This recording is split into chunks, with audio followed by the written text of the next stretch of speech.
I am a well in this great land, looking at its millions of boys and girls to draw from me the inexhaustible divinity and spread His grace everywhere, as does the water drawn from a well. This is my story, the story of the son of Jainul Abidin and Ashama, the story of a lad who sold newspapers to help his brother, the story of a pupil reared by Shiva Subramanya Iyer and Ayadure Solomon, the story of a student taught by teachers like Pandale, the story of an engineer spotted by M.J.K. Menon and groomed by the legendary Professor Sarabhai, the story of a scientist tested by failures and setbacks, the story of a leader supported by a large team of brilliant and dedicated professionals.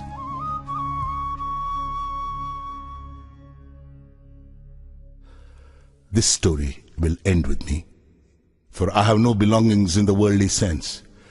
I have acquired nothing, built nothing, possessed nothing, no family, sons, daughters. I do not wish to set myself up as an example to others, but I believe that a few readers may draw inspiration and come to experience that ultimate satisfaction which can only be found in the life of the Spirit. God's providence is your inheritance. The bloodline of my great-grandfather Aul, my grandfather Pakir, and my father Jainul Abidin may end with Abdul Kalam, but God's grace will never cease, for it is eternal.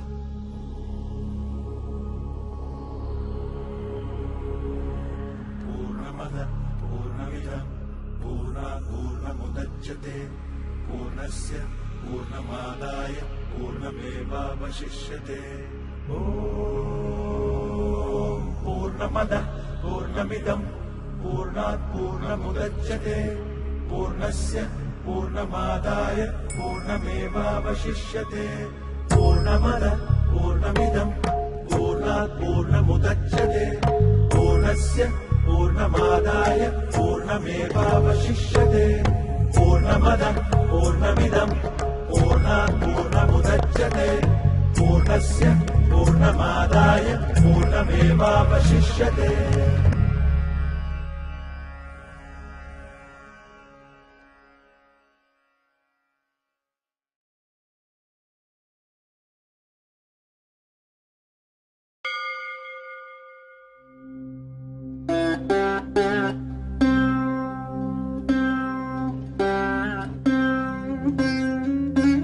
I was born into a middle-class Tamil family in the island town of Rameshwaram.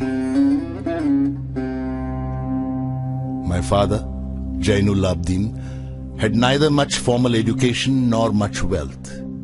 Despite these disadvantages, he possessed great innate wisdom and a true generosity of spirit. He had an ideal helpmate in my mother, Ashima. I was one of many children, a short boy with rather undistinguished looks, born to tall and handsome parents. We lived in our ancestral house, which was built in the middle of the 19th century. It was a fairly large Pakka house on the Mosque Street in Rameshwaram. My austere father used to avoid all inessential comforts and luxuries. However, all necessities were provided for.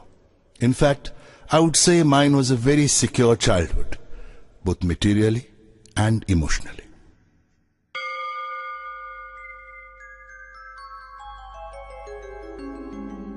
The famous Shiva temple, which makes Rameshwaram so sacred to pilgrims, was about a 10-minute walk from our house. Our locality was predominantly Muslim, but there were quite a few Hindu families too, living amicably with their Muslim neighbors. There was a very old mosque in our locality where my father would take me for evening prayers.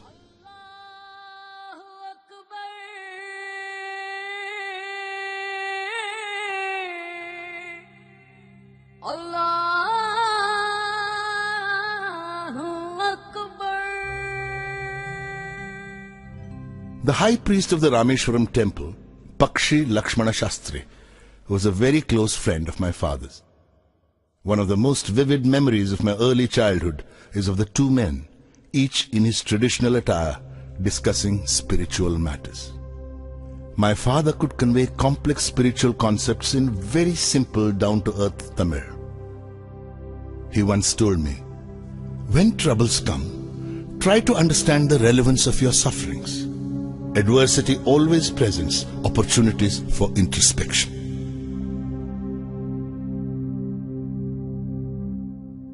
I have throughout my life tried to emulate my father in my own world of science and technology. I feel convinced that there exists a divine power that can lift one up from confusion, misery, melancholy and failure and guide one to one's true place.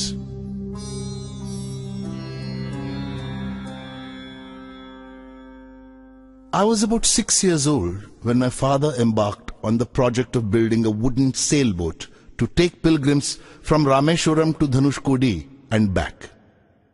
He worked at building the boat on the seashore with the help of a relative, Ahmad Jalaluddin, who later married my sister, Zohra. Ahmad Jalaluddin became a close friend of mine, despite the difference of 15 years in our ages. We used to go for long walks together every evening. As we started from Mosque Street, our first halt would be at the imposing temple of Lord Shiva, where we would circle around the temple with the same reverence as any other pilgrim. Jalaluddin's schooling had been limited, principally because of his family's straitened circumstances. At the time I speak of, he was the only person on the entire island who could write English. He wrote letters for almost anybody in need. Jalaluddin always spoke to me about educated people, of scientific discoveries, of contemporary literature, and of the achievements of medical science. Another person who greatly influenced my childhood was my first cousin, Shamsuddin. He was the sole distributor for newspapers in Rameshwaram and a one-man operation. The newspapers would arrive at Rameshwaram station by the morning train. The Second World War broke out in 1939 when I was 8 years old. Soon India was forced to join the Allied forces and something like a state of emergency was declared. The first casualty came in the form of the suspension of the train halt at Rameshwaram station. The newspapers now had to be bundled and thrown out from the moving train on the Rameshwaram road between Rameshwaram and Dhanushkodi. That forced Shamsuddin to look for a helping hand to catch the bundles, and, as if naturally, I filled the slot. Shamsuddin helped me earn my first wages. Every child is born with some inherited characteristics into a specific socio-economic and emotional environment and trained in certain ways by figures of authority. I inherited honesty and self-discipline from my father. From my mother, I inherited faith in goodness and deep kindness. But it was the time I spent with Jalaluddin and Shamsuddin that perhaps contributed most to the uniqueness of my childhood and made all the difference in my later life.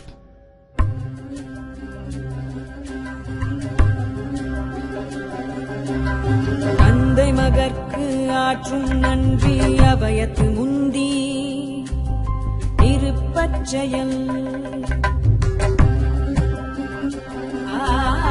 தந்தை மகற்கு ஆற்றும் நன்றி அபயத்து முந்தி இருப்பச்செயல் இருப்பச்செயல் மகன் தந்தைக்கு ஆற்றும் உதவி இவன் தந்தை என்னோற்றான்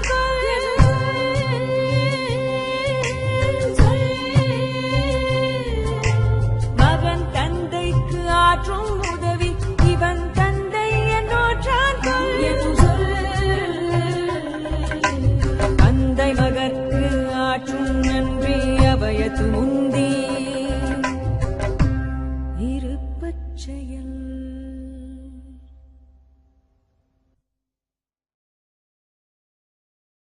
Then the war was over and India's freedom was imminent.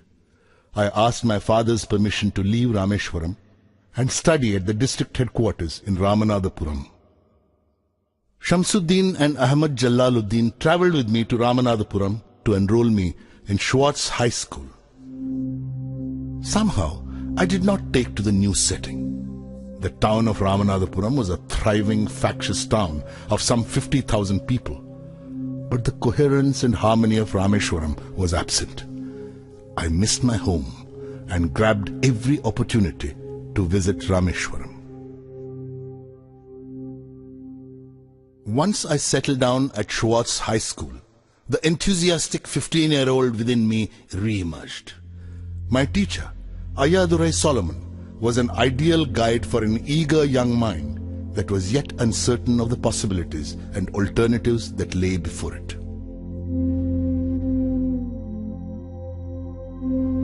During my stay at Ramanathapuram, my relationship with him grew beyond that of teacher and pupil.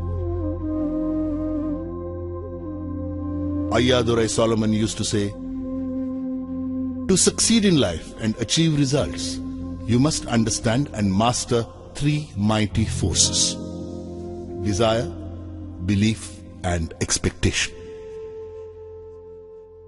Ayadurai Solomon, who later became a reverend, taught me that before anything I wanted could happen, I had to desire it intensely and be absolutely certain it would happen. To take an example from my own life, I had been fascinated by the mysteries of the sky and the flight of birds from early childhood. I used to watch cranes and seagulls soar into flight and long to fly. Simple provincial boy though I was convinced that one day I too would soar up into the skies. Indeed, I was the first child from Rameshwaram to fly.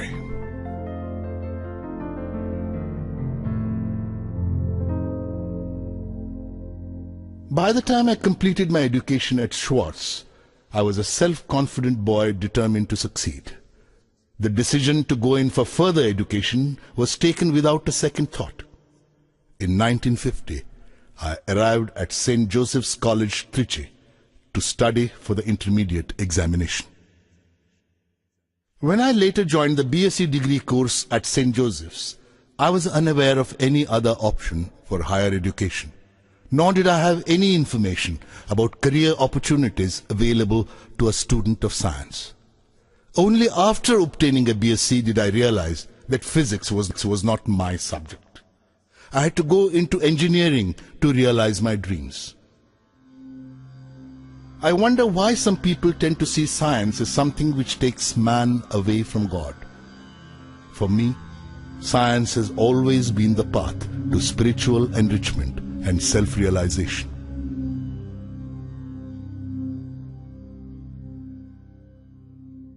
I managed to be on the list of selected candidates to Madras Institute of Technology, MIT, but admission to this prestigious institution was an expensive affair. Around 1,000 rupees was required, and my father could not spare that much money. My sister, Zohra, mortgaged her gold bangles and chain to settle my fee. I was deeply touched by her determination to see me educated and by her faith in my abilities.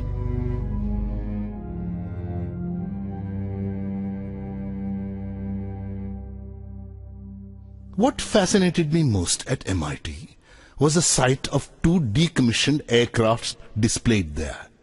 I felt a strange attraction towards them and would sit near them long after other students had gone back to the hostel. After completing my first year, when I had to opt for a specific branch, I almost spontaneously chose aeronautical engineering. In the course of my education at MIT, 3 teachers shaped my thinking: Professor Sponder, Professor K.A.V. Pandale, and Professor Narsingrao. Professor Sponder taught me technical aerodynamics. I consulted him before opting for aeronautical engineering. He told me that one should never worry about one's future prospects. Instead, it was more important to lay sound foundations, to have sufficient enthusiasm and an accompanying passion for one's chosen field of study. I myself would like to tell all novitiate engineering students that when they choose their specialization, the essential point is to consider whether the choice articulates their inner feelings and aspirations. Professor K.A.V. Pandalai taught me aerostructure design and analysis. He was a cheerful, friendly and enthusiastic teacher who brought a fresh approach to every year's teaching course. Professor Narsingh Rao was a mathematician who taught us theoretical aerodynamics. After attending his classes, I began to prefer mathematical physics to any other subject.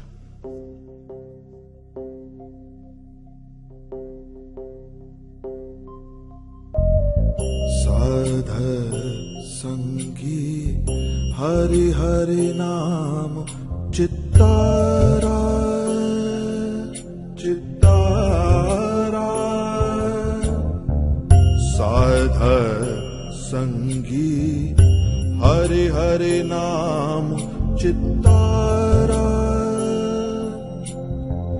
सहजी Anantu होवे दिनु राति अंकुर भलो हमारा साधर संगी साधर संगी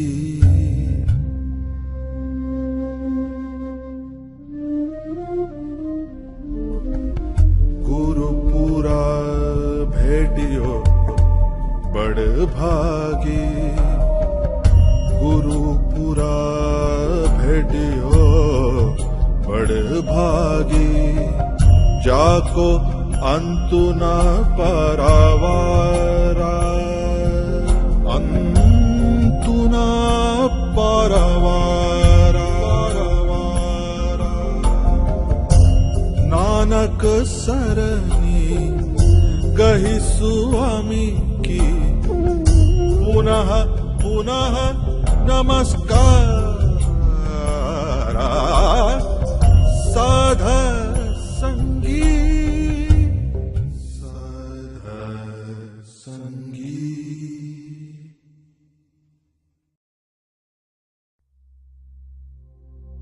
From MIT, I went to Hindustan Aeronautics Limited, HAL, at Bangalore as a trainee. Two alternative opportunities for employment, both close to my long-standing dream of flying, presented themselves before me when I came out of HAL as a graduate aeronautical engineer. One was a career in the Air Force, and another was a job at the Directorate of Technical Development and Production at the Ministry of Defense. I applied for both. The interview calls arrived from both the places almost simultaneously. I was asked to reach Dehradun by the Air Force recruitment authorities and Delhi by DTD and P.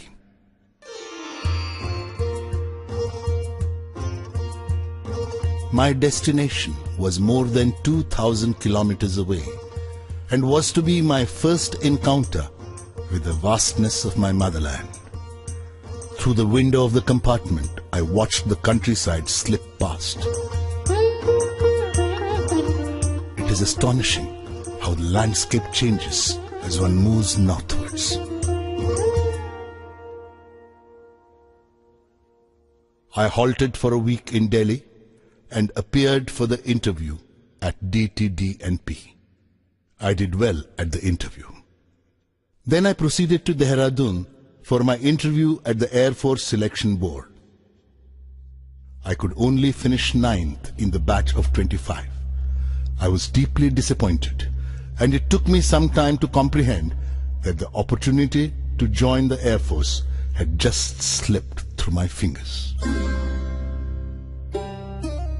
I trekked down to Rishikesh with the knowledge that the days ahead would be difficult. I bathed in the Ganga and walked to the Shivananda ashram, situated a little way up the hill.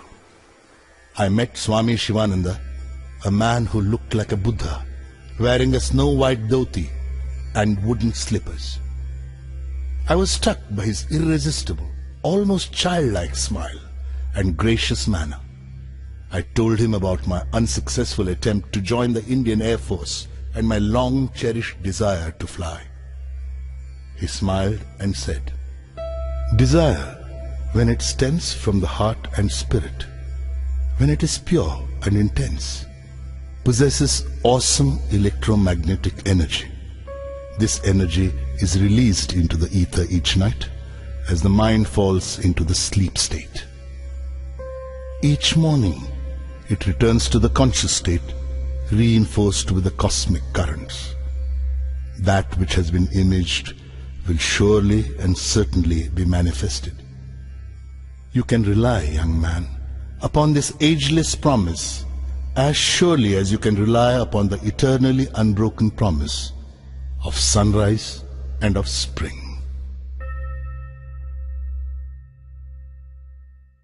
I returned to Delhi and inquired at the DTDP about the outcome of my interview. In response, I was handed my appointment letter. I joined the next day as senior scientific assistant on a basic salary of rupees 250 per month. 3 years passed. Then the Aeronautical Development Establishment, ADE, was born in Bangalore, and I was posted to the new establishment. Bangalore as a city was in direct contrast to Kanpur, where I had been posted during my first year at the directorate. In fact, I feel our country has an uncanny way of bringing out extremes in her people. I suppose it is because Indians have been both afflicted and enriched by centuries of migrations. Loyalty to different rulers has dulled our capacity for a single allegiance. Instead, we have developed an extraordinary ability to be compassionate and cruel, sensitive and callous, deep and fickle, all at the same time. To the untrained eye, we may appear colorful and picturesque. To the critical eye, we are but shoddy imitations of our various masters. In Kanpur, I saw pan-chewing imitations of Wajid Ali Shah, and in Bangalore, it was replaced by dog-walking sahibs. In Bangalore, too, I longed for the depth and calmness of Rameshwaram.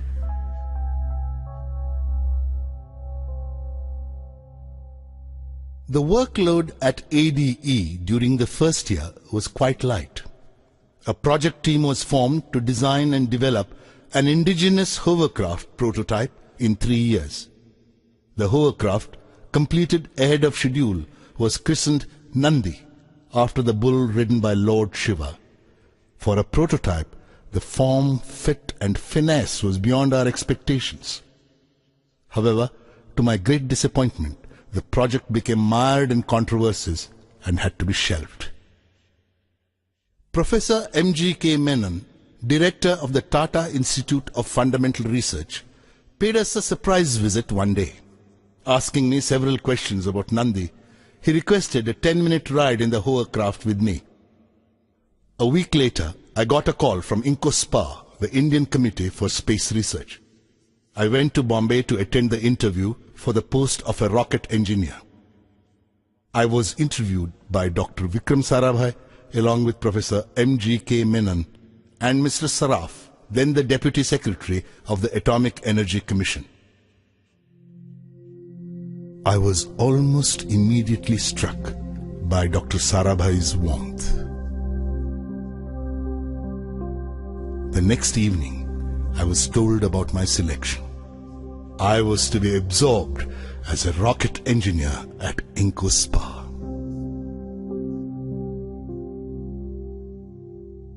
Sometime in the latter half of 1962, INCOSPA took the decision to set up the Equatorial Rocket Launching Station at Thumba, a sleepy fishing village near Trivandrum in Kerala. This was the quiet beginning of modern rocket-based research in India. Very soon after this, I was asked to proceed to America for a 6-month training program on sounding rocket launching techniques at the National Aeronautics and Space Administration, NASA. I took some time off before going abroad and went to Rameshwaram. My father was very pleased with this opportunity that had come my way. He took me to the mosque and organized a special namaz in thanksgiving.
I started my work at NASA at the Langley Research Center in Hampton, Virginia.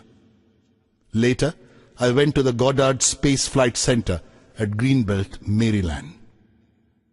My impression of the American people can be summarized by a quotation from Benjamin Franklin. Those things that hurt instruct.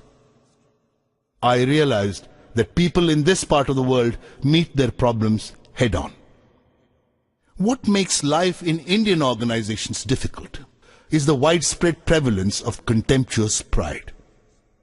It stops us from listening to our juniors, subordinates, and people down the line. You cannot expect a person to deliver results if you humiliate him, nor can you expect him to be creative if you abuse him or despise him. The line between firmness and harshness, between strong leadership and bullying, between discipline and vindictiveness is very fine. But it has to be drawn. On the 21st of November 1963, soon after my return from NASA, India's first rocket launch took place. It was a sounding rocket called Nike Apache, made at NASA. After the successful launch of Nike Apache, Professor Sarabhai chose to share with us his dream of an Indian satellite launch vehicle. The development of Indian rockets in the 20th century can be seen as a revival of the 18th century dream of Tipu Sultan. When Tipu Sultan was killed, the British captured more than 700 rockets and subsystems of 900 rockets in the Battle of Tirukkanhalli in 1799. His army had 27 brigades called Kushuns, and each brigade had a company of rocketmen called Jurks. These rockets had been taken to England by William Congreve and were subjected by the British to what we call reverse engineering today. With the death of Tipu, Indian rocketry also met its demise, at least for 150 years. Rocketry was reborn in India thanks to the technological vision of Prime Minister Jawaharlal Nehru. Professor Sarabhai took the challenge of giving physical dimensions to this dream. Very many individuals with myopic vision questioned the relevance of space activities in a newly independent nation which was finding it difficult to feed its population. But neither Prime Minister Nehru nor Professor Sarabhai had any ambiguity of purpose. Their vision was very clear. If Indians were to play a meaningful role in the community of nations, they must be second to none in the application of advanced technologies to their real-life problems. They had no intention of using it merely as a means to display our might. Slowly but surely, 2 Indian rockets were born at Tumba. They were christened Rohini and Menaka. The following year, Professor Sarabhai wanted to see me urgently in Delhi. At the meeting, I was introduced to Group Captain V.S. Narayanan from Air Headquarters. Professor Sarabhai unfolded his plan of developing RATO, Rocket-Assisted Takeoff System, for military aircraft. By that evening, the news was out. India was taking up indigenous development of a device to help short-run takeoffs by high-performance military aircraft, and I was to head the project. I was filled with many emotions: happiness, gratitude, a sense of fulfillment. And these lines from a little-known poet of the 19th century crossed my mind. For all your days prepare, and meet them ever alike. When you're the anvil, bear. When you're the hammer, strike. Two significant developments occurred during the work on RATO. The first was the release of a 10-year profile for space research in the country, prepared by Professor Sarabhai. To me, it was the romantic manifesto of a person deeply in love with the space research program in his country. The second development was the formation of a missile panel in the Ministry of Defence. Both Narayanan and I were inducted as members. The Future Satellite Launch Vehicle, SLV, had also been conceived by this time. Professor Sarabhai had already handpicked a team to give form to his dream of an Indian SLV. I consider myself fortunate to have been chosen to be the project leader. Professor Sarabhai gave me the additional responsibility of designing the fourth stage of the SLV.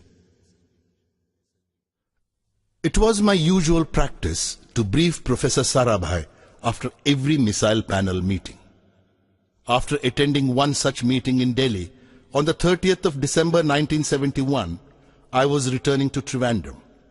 Professor Sarabhai was visiting Tumba that very day to review the SLV design. I spoke to him on the telephone from the airport lounge about the salient points that had emerged at the panel meeting. He instructed me to wait at the Trivandrum airport and to meet him there. When I reached Trivandrum, a pall of gloom hung in the air. I was informed that Professor Sarabhai was no more. He had passed away a few hours ago following a cardiac arrest. I was shocked to the core. It had happened within an hour of our conversation. It was a great blow to me. I consider Professor Sarabhai as the Mahatma Gandhi of Indian science, generating leadership qualities in his team and inspiring them through both ideas and example.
Venkateshwarude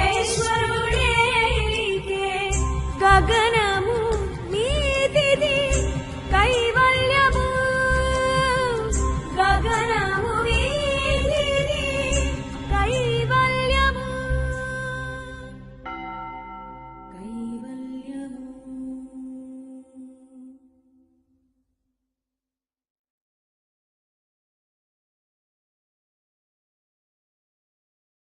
After an interim arrangement with Professor M.G.K. Menon at the helm, Professor Satish Dhawan was given the responsibility of heading the Indian Space Research Organization, ISRO. The whole complex at Tumba was merged together to form an integrated space center and christened the Vikram Sarabhai Space Center, VSSC, as a tribute to the man to whom it owed its existence. The renowned metallurgist Dr. Brahm Prakash took over as its first director. Anyone who has taken up the responsibility to lead a team can be successful only if he is sufficiently independent, powerful, and influential in his own right to become a person to reckon with. This is perhaps also the path to individual satisfaction in life, for freedom with responsibility is the only sound basis for personal happiness. What can one do to strengthen personal freedom? I would like to share with you two techniques I adopt in this regard. First, by building your own education and skills. Knowledge is a tangible asset, quite often the most important tool in your work. The more up-to-date the knowledge you possess, the freer you are. Knowledge cannot be taken away from anyone except by obsolescence. A leader can only be free to lead his team if he keeps abreast of all that is happening around him in real time. To be a successful team leader, one has to stay back after the din and clutter of a working day to emerge better equipped and ready to face a new day. The second way is to develop a passion for personal responsibility. The sovereign way to personal freedom is to help determine the forces that determine you. Work for the things you believe in. If you do not, you are surrendering your fate to others. The first 3 years of the SLV project was the period for the revelation of many fascinating mysteries of science. Gradually, I became aware of the difference between science and technology, between research and development. Science is inherently open-ended and exploratory. Development is a closed loop. Mistakes are imperative in development and are made every day. But each mistake is used for modification, upgradation, or betterment. Like any other act of creation, the creation of the SLV-3 also had its painful moments. One day, when my team and I were totally engrossed in our work, the news of a death in the family reached me. My brother-in-law and mentor, Janab Ahmad Jalaluddin, was no more. For a couple of minutes, I was immobilized. When I could focus on my surroundings once more, I realized that with Jalaluddin, a part of me had passed away. Traveling overnight in a combination of district buses, I reached Rameshwaram only the next day. I had no words for Zora or for my niece Mehboob, both of whom were crying uncontrollably. I had no tears to shed. For many days back in Tumba, I felt a sense of futility I had never known before about everything I was doing. I had long talks with Professor Dhawan. He told me that my progress on the SLV project would bring me solace. The confusion would first lessen and would later pass away altogether. In 1976, my father, Jainul Abdin, who had lived on Rameshwaram Island for 102 years, passed away, leaving behind 15 grandchildren and 1 great-grandson. In worldly terms, it was the death of just another old man. No public mourning was organized. No flags were lowered to half-mast. No newspaper carried an obituary for him. He was not a politician, a scholar, or a businessman. He was a plain and transparent man. His life inspired the growth of all that was benign and angelic, wise and noble.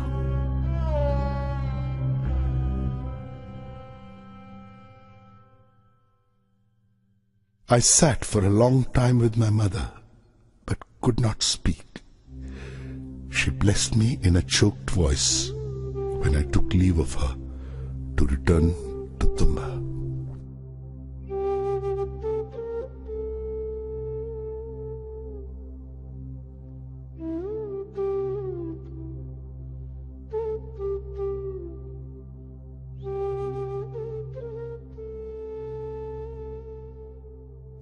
The SLV-3 Apogee rocket, scheduled to be flight tested in France, was mired with problems. I had to rush to France to sort them out. Before I could depart, I was informed that my mother had passed away. With 3 deaths in the family, I needed total commitment to my work in order to keep performing. The desire to work at optimum capacity leaves hardly any room for anything else. With this total commitment and single-mindedness, the SLV-3 dream was finally realized in the middle of 1979. We had scheduled the first experimental flight trial of SLV-3 for the 10th of August 1979. The 23-meter-long 4-stage SLV rocket, weighing 17 tons, took off elegantly at 7:58 hours.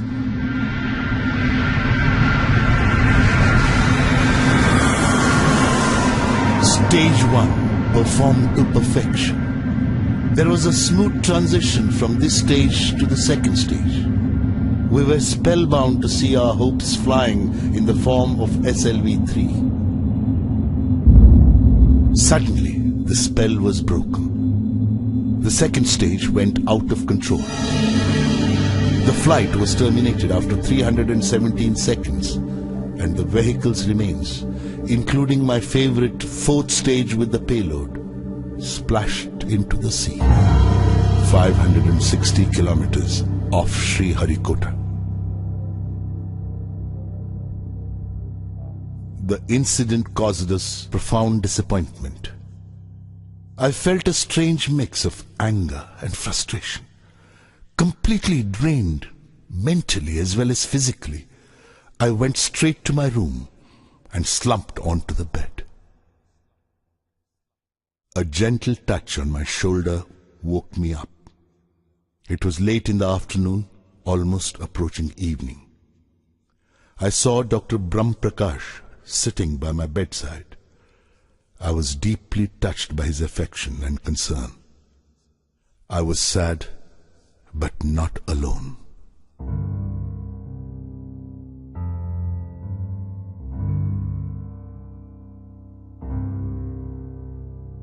A post-flight review established that the mishap occurred because of the failure of the second stage control system. Everybody was convinced by the technical cause and effect sequence presented, and there was a general feeling of satisfaction about the whole exercise of failure management measures taken. I was still unconvinced though, and felt restless. On the spur of the moment, I stood up and addressed Professor Dhawan. Sir, even though my friends have technically justified the failure, I take the responsibility for judging the RFNA leak detected during the final phase of countdown as insignificant. As a mission director, I therefore take responsibility for the SLV-3 failure.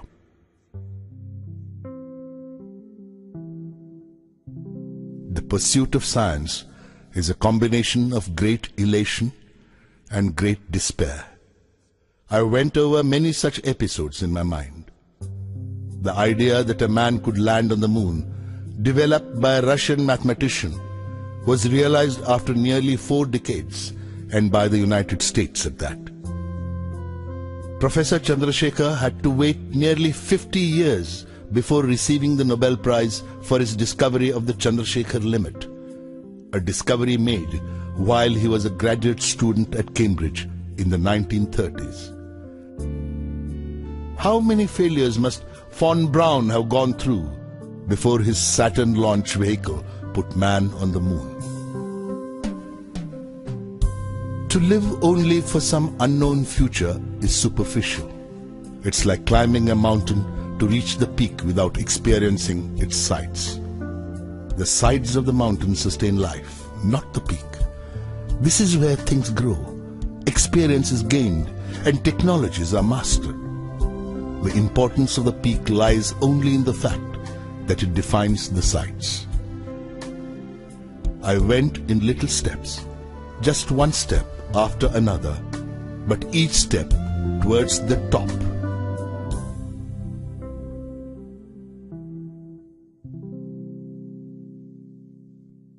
On the 17th of July 1980, 30 hours before the launch of the second SLV-3, the newspapers were filled with all kinds of predictions.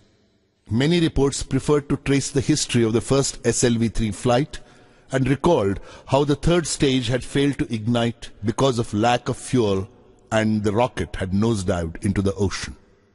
Some were a general prognosis of all that ailed our country and related it to the SLV-3. I knew that the next day's launch was going to decide the future of the Indian space program. In fact, to put it simply, the eyes of the whole nation were on us. In the early hours of the next day, the 18th of July 1980, at 8:03 hours to be precise, India's first satellite launch vehicle, SLV-3, lifted off. I saw the computer displaying data about stage 4 giving the required velocity to the Rohini satellite to enter its orbit. Within the next 2 minutes, Rohini was set into motion in a low Earth orbit.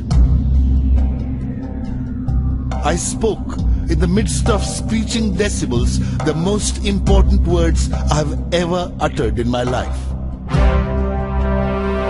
Mission Director calling all stations. Stand by for an important announcement. All stages perform to mission requirements. The 4th stage apogee motor has given the required velocity to put Rohini satellite into orbit. There were happy cries everywhere. When I came out of the blockhouse, I was lifted onto the shoulders of my jubilant colleagues and carried in a procession. The whole nation was excited. India had made its entry into the small group of nations which possessed satellite launch capability. It was both the culmination of a national dream and the beginning of a very important phase in our nation's history. Prime Minister Indira Gandhi cabled her congratulations. But the most important reaction was that of the Indian scientific community. Everybody was proud of this 100% indigenous effort. I experienced mixed feelings. I was happy to achieve the success which had been evading me for the past 2 decades, but I was sad because the people who had inspired me were no longer there to share my joy. My father, my brother-in-law Jalaluddin, and Professor Sarabhai. The credit for the successful SLV-3 flight goes first to the giants of the Indian space program, Professor Sarabhai in particular, who had preceded this effort. Next, to the hundreds of VSSC personnel who had through sheer willpower proved the mettle of our countrymen, and also, not least, to Professor Dhawan and Dr. Brahm Prakash, who had led the project. Within a month of the SLV-3 success, I received a call from Professor Dhawan in Delhi asking me to join him the next morning to meet the Prime Minister, Mrs. Indira Gandhi. I had a small problem. It had to do with my clothes. I was dressed casually, as is my wont, and wearing slippers, not by any standards of etiquette, suitable attire in which to meet the Prime Minister. When I told Professor Dhawan about this problem, he told me not to worry about my dress. "You are beautifully clothed in your success," he quipped. Professor Dhawan and I arrived at the Parliament House Annex the next morning. There were about 30 members of the Lok Sabha and Rajya Sabha in the room. Professor M.G.K. Menon and Dr. Nag Chowdhury were also present. Srimati Gandhi spoke to the members about the success of the SLV-3 and lauded our achievement. In January 1981, the renowned nuclear scientist, Professor Raja Ramanna, invited me for a private meeting. The Devil missile program had been shelved in spite of tremendous achievements made by Narayanan and his team at the Defence Research and Development Laboratory, DRDL. The entire program of military rockets was reeling under a persistent apathy. Professor Ramanna asked me if I would like to join DRDL and shoulder the responsibility of shaping their guided missile development program. I felt honored by the esteem in which Professor Ramanna held me. Republic Day 1981 brought with it a pleasant surprise: the conferment of the Padma Bhushan Award on me. I filled my room with the music of Bismillah Khan's Shehnai. The music took me to another time, another place. I visited Rameshwaram and hugged my mother. My father ran his caring fingers through my hair. My mentor, Jalaluddin, announced the news to the crowd gathered on Mosque Street. My sister, Sora, prepared special sweets for me. Pakshi Lakshmana Shastri put a tilak on my forehead. Father Solomon blessed me holding the Holy Cross. I saw Professor Sarabhai smiling with a sense of achievement. The sapling which he had planted 20 years ago had finally grown into a tree whose fruits were being appreciated by the people of India.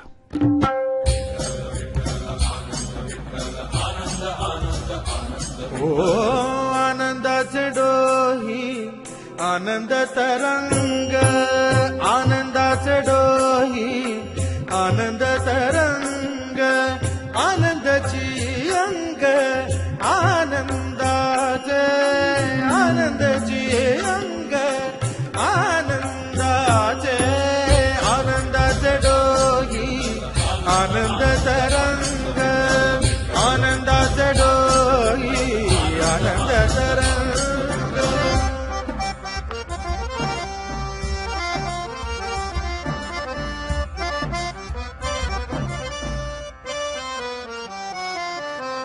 गर्भाचे आवडी मातेचा डोहळा तेथीचा जीवळा तेथे बिंबे गर्भाचे आवडी मातेचा डोहळा तेथीचा जीवळा तेथे बिंबे तुका म्हणे तैसा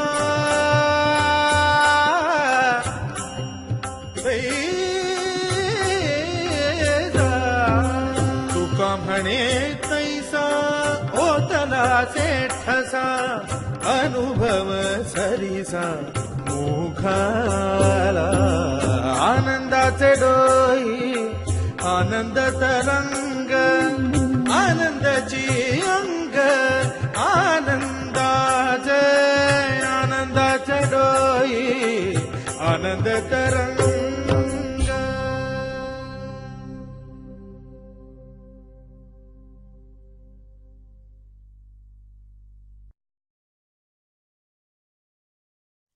I joined DRDL on the 1st of June 1982.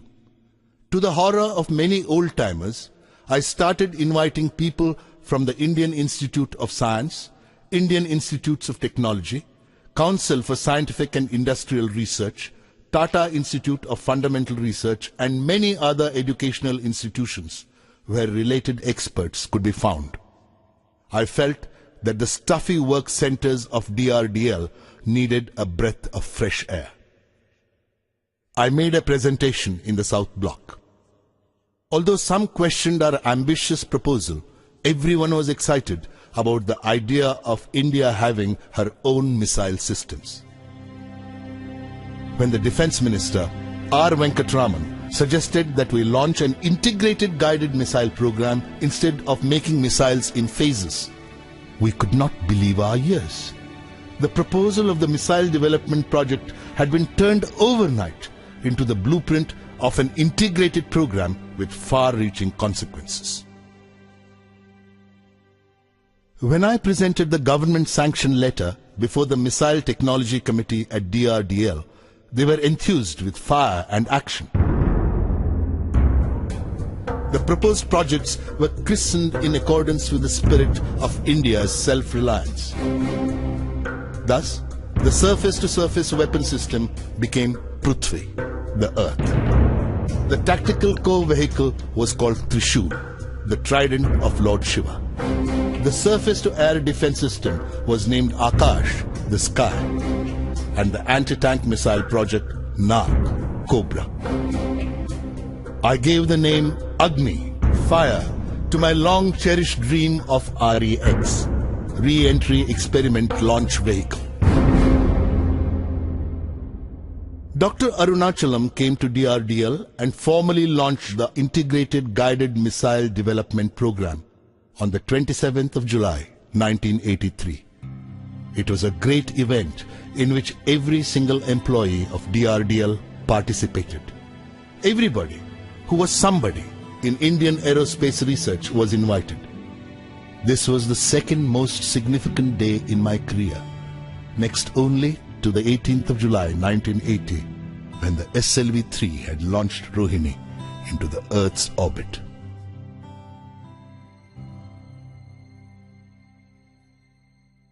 The launch of the Integrated Guided Missile Development Program was like a bright flash on the Indian scientific firmament. Missile technology had been considered the domain of a few selected nations in the world. People were curious to see how we were going to achieve all that was promised. We were at a meeting laying down the targets for 1984 when news came of Dr. Brahm Prakash's death on the evening of the 3rd of January at Bombay. It was a great emotional loss for me. His compassion and humility were exemplary. His healing touch on the day of the failed SLV-E1 flight surfaced in my memory, serving to deepen my sorrow.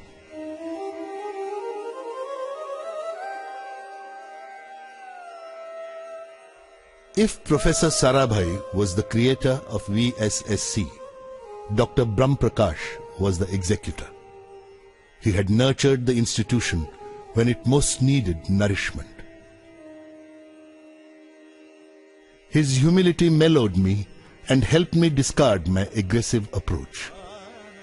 His humility did not consist merely in being modest about his talents or virtues, but in respecting the dignity of all those who worked under him and in recognizing the fact that no one is infallible, not even the leader.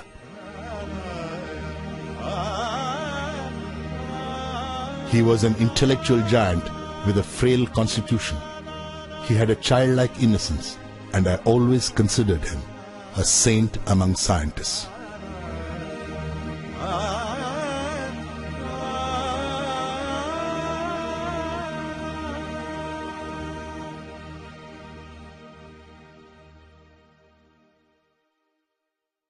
Prime Minister Indira Gandhi expressed her desire to personally apprise herself of the progress of the Integrated Guided Missile Development Program.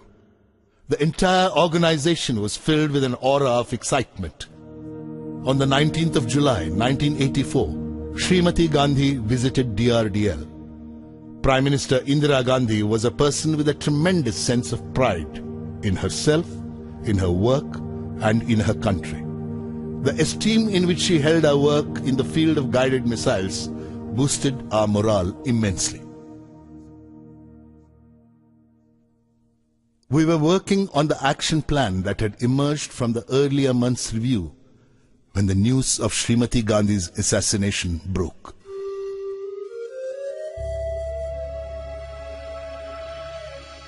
Srimati Gandhi's death was a tremendous loss to the scientific community. She had given impetus to scientific research in the country.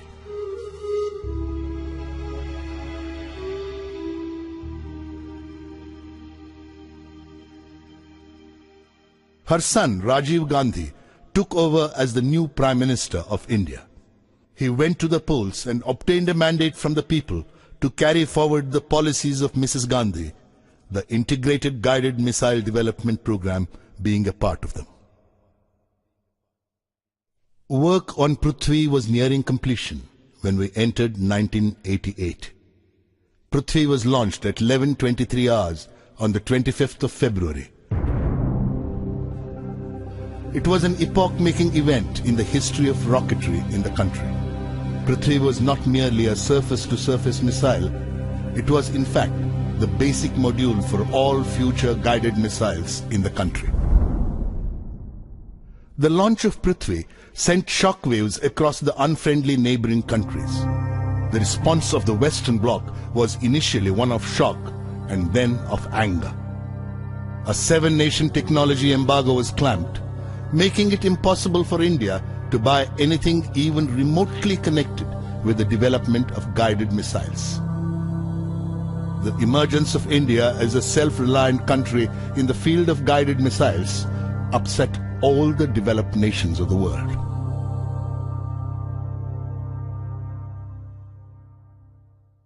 The Agni team was comprised of more than 500 scientists. Many organizations were networked to undertake this huge effort of launching Agni. The Agni launch had been scheduled for the 20th of April 1989. This was going to be an unprecedented exercise. Unlike space launch vehicles, a missile launch involves wide-ranging safety hazards. All activities preparatory to the launch went according to schedule. We had decided to move the people living in nearby villages to safety at the time of the launch. This attracted media attention and led to much controversy. By the time the 20th of April 1989 arrived, the whole nation was watching us. Foreign pressure was exerted through diplomatic channels to abort the flight trial, but the Indian government stood behind us like a rock and staved off any distraction to our work. We were at T14 seconds when the computer signaled hold, indicating that one of the instruments was functioning erratically. This was immediately rectified. Meanwhile, the downrange station asked for a hold. In another few seconds, multiple holds were necessitated, and this resulted in irreversible internal power consumption. We had to abort the launch. The missile had to be opened up to replace the onboard power supplies. The press was up in arms and fielded various interpretations of the postponement of the flight to suit the fancies of the readership. Cartoonist Sudhir Dar sketched a shopkeeper returning a product to the salesman, saying that like Agni, it would not take off. Another cartoonist showed one Agni scientist explaining that the launch was postponed because the press button did not make contact.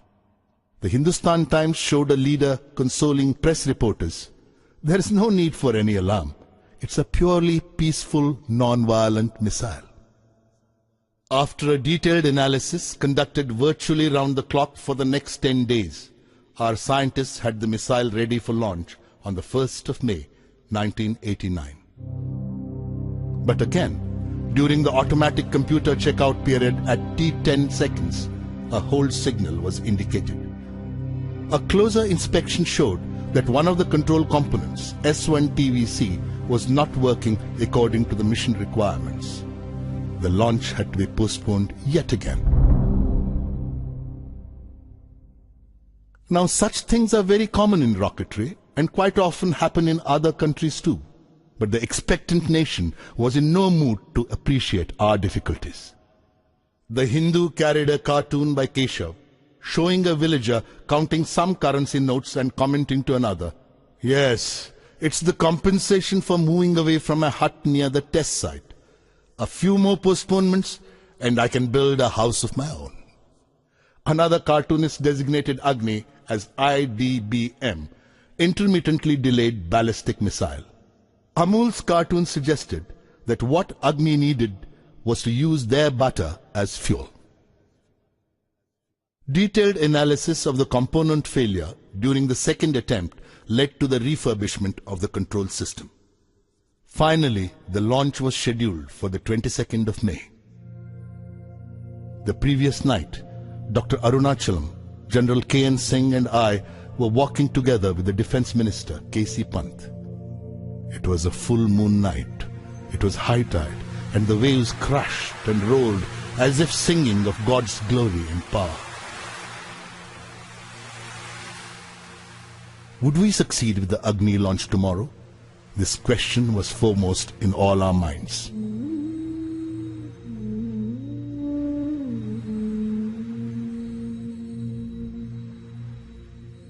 Breaking a long silence, the Defence Minister finally asked me, "Kalam, what would you like me to do to celebrate the Agni success tomorrow?" What did I want? What was it that I did not have? What could make me happier? And then I found the answer. "We need 100,000 saplings to plant," I said. His face lit up with a friendly glow.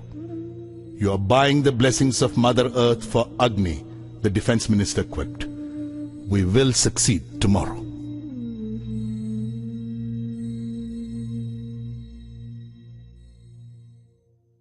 The next day, Agni took off at 7:10 hours. It was a perfect launch. The missile followed a textbook trajectory. All flight parameters were met. It was like waking up to a beautiful morning from a nightmarish sleep. We had reached the launch pad after 5 years of continuous work at multiple work centers. We had lived through the ordeal of a series of snags in the last 5 weeks. We had survived pressure from everywhere to stop the whole thing, but we had done it at last. It was one of the greatest moments of my life. A mere 600 seconds of elegant flight washed off our entire fatigue in an instant. What a wonderful culmination of our years of labor. I wrote in my diary that night, "Do not look at Agni as an entity directed upward to deter the ominous or exhibit your might. It is fire in the heart of an Indian. Do not even give it the form of a missile, as it clings to the burning pride of this nation, and thus is bright." Prime Minister Rajiv Gandhi called the Agni launch a major achievement in our continuing efforts to safeguard our independence and security by self-reliant means. The technology demonstration through Agni is a reflection of our commitment to the indigenous development of advanced technologies for the nation's defense. Till the Agni launch, the Indian Armed Forces had been structured for a strictly defensive role, to safeguard our nation, to shield our democratic processes from the turbulence in the countries around us, and to raise the cost of any external intervention to an unacceptable level. With Agni, India had reached the stage where she had the option of preventing wars involving her. Swadharmam api javekshya na vikampitum arhasi dharmyadhi yuddhajreyo kshatriyasya na vidyate. Swadharmam api javekshya na vikampitum arhasi धर्म्याधियुद्धश्रेयोऽन्यक्षत्रियस्य न विद्यते अदच्चेत्त्वम् इमं धर्म्यं सङ्ग्रामं न करिष्यसि तदस्वधर्मं कीर्तिं च हित्वा पापम् अवाप्स्यसि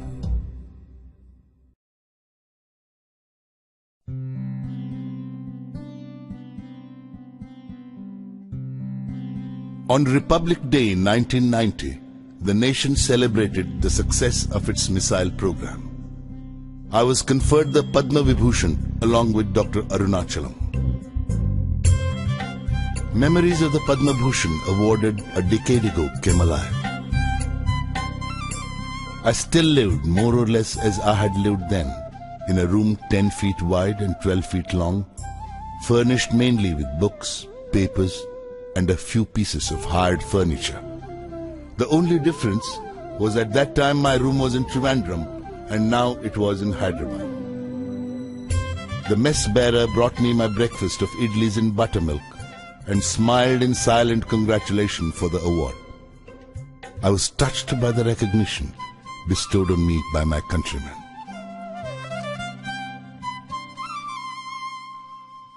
A large number of scientists and engineers leave this country at their first opportunity to earn more money abroad. It is true that they definitely get greater monetary benefits, but could anything compensate for this love and respect from one's own countrymen? On the 15th of October, 1991, I turned 60. I looked forward to retirement and planned to open a school for the less privileged children. It was during this period that I decided to put down my memoirs and express my observations and opinions on certain issues. The biggest problem Indian youth faced, I felt, was a lack of clarity of vision, a lack of direction. It was then that I decided to write about the circumstances and people who made me what I am today. The idea was not merely to pay tribute to some individuals or highlight certain aspects of my life. What I wanted to say was that no one, however poor, underprivileged or small, need feel disheartened about life. Problems are a part of life. Suffering is the essence of success. As someone said, God has not promised skies always blue, flower-strewn pathways all our life through.